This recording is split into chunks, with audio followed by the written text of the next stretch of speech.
Hello students, स्वागत है हमारे YouTube channel DK study centre में।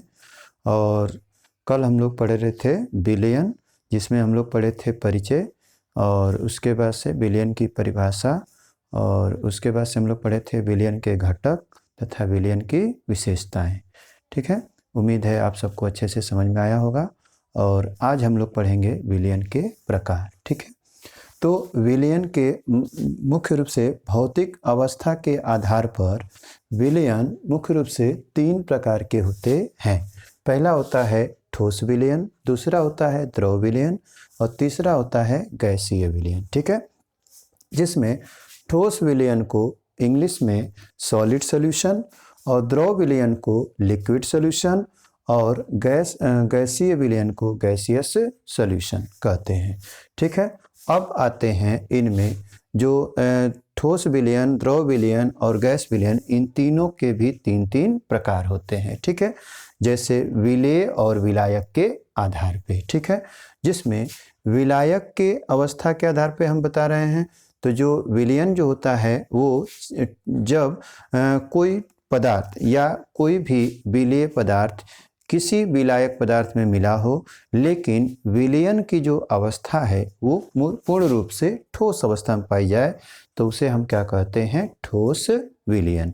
या कोई इस प्रकार का विलयन जिसमें, ठीक है, विलयन की जो भौतिक अवस्था है वो द्रव अवस्था में पाई जाए, तो उसे हम क्या कहेंगे? द्रव विलयन। ठीक है, या ऐसा विलयन जिसकी भौतिक अवस्था गैस के रूप में पाई जाती है, उसे हम कहते हैं गैसीय विलयन। अब आते हैं विलयन में मुख्य रूप से ठोस विलयन के प्रकार। ठोस विलयन मुख्य रूप से 3 प्रकार के होते हैं, जैसे कि ठोस में ठोस का विलयन, अर्थात हम कह सकते हैं कि जो विलायक होता है वो ठोस होगा और विलेय जो होगा वो ठोस होगा। ठीक है, यानी जब दोनों ठोस हों तब वैसे विलयन को हम लोग क्या कहते हैं? ठोस में ठोस का विलयन। जैसे अगर हम कह दें कि मिश्र धातुएं जितने होती हैं उनमें बहुत सारी जो धातु हैं वो मिली होती हैं।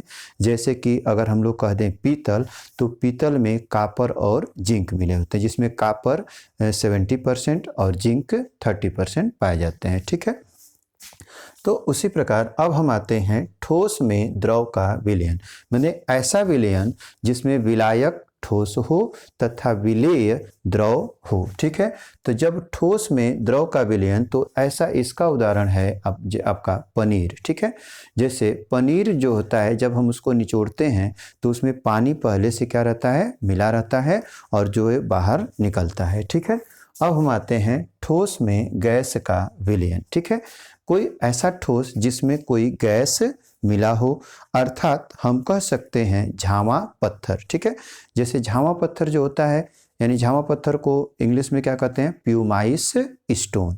प्यूमाइस स्टोन क्या होता है कि जैसे कि हम घरों में देखते हैं कि जो काले रंग का जो पत्थर जो होता है, जो बहुत हल्का होता है और जिसको तवा या कढ़ाई रगड़ करके साफ करने में इस्तेमाल किया जाता है।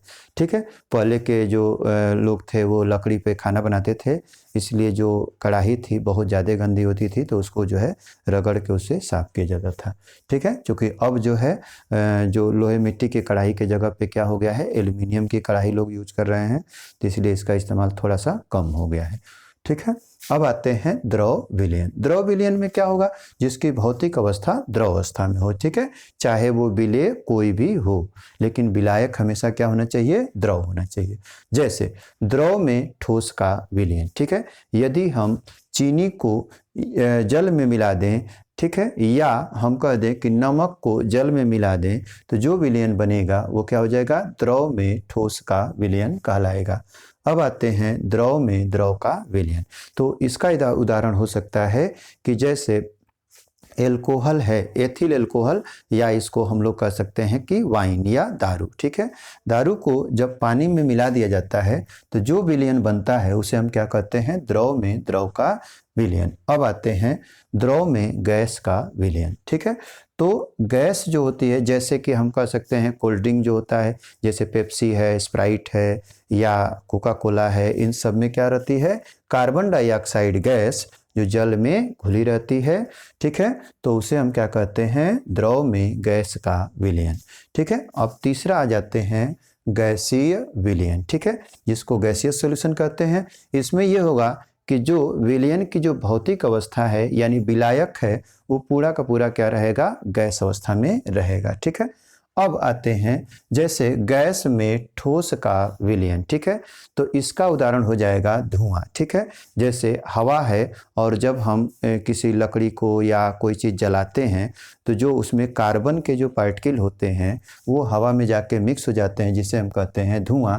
और धुआं क्या होता है, गैस में ठोस का विलयन होता है, ठीक है।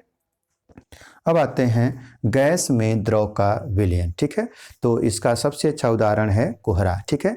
जैसे अभी ठंडी के दिनों में हम देख रहे हैं कि जितने भी वाटर वेपर हैं यानी जलवाष्प हैं वो क्या रहता है, हवा में मिला रहता है और यहाँ ज़मीन का जो तापमान है वो ठंडा होने के वजह से वो हमारे आसपास दिखाई देता है। अर्थात इसका जो सबसे अच्छा उदाहरण है वो कोहरा है, यानी गैस में द्रव का विलयन। अब आते हैं गैस में गैस का विलयन, ठीक है, तो गैस में गैस का विलयन यानी जो विलायक है वो भी गैस है और विलेय है वो भी गैस होगा, ठीक है। यानी इसका जो उदाहरण हो जाएगा वो हमारा वायु होगा, या वायुमंडल में जो भी वायु पाई जाती है, हवा पाई जाती है, वो क्या होगा, वो हमारा गैस में गैस का विलयन। क्योंकि वायु जो होते हैं विभिन्न गैसों का मिश्रण होती है, जैसे nitrogen gas, oxygen gas, carbon dioxide gas, methane gas, ammonia gas आदि गैसों का ये मिश्रण होता है, ठीक है। इस प्रकार हम लोग जो है विलयन के प्रकार आज हम लोग ख़त्म किए, और कल हम लोग पढ़ेंगे विलयन के कुछ और प्रकार हैं, जैसे कि आपका तनु विलयन है, सांद्र विलयन है, या हम कह सकते हैं कि संतृप्त विलयन है, असंतृप्त विलयन है, अति संतृप्त विलयन है। ये हम लोग कल पढ़ेंगे। और आप सबको हमारे वीडियो देखने के लिए बहुत बहुत धन्यवाद। अगर आप लोगों को अच्छा लग रहा होगा तो प्लीज़ लाइक और शेयर ज़रूर कीजिए और चैनल को सब्सक्राइब कीजिए और बेल आइकन की घंटी ज़रूर बजाइए। धन्यवाद।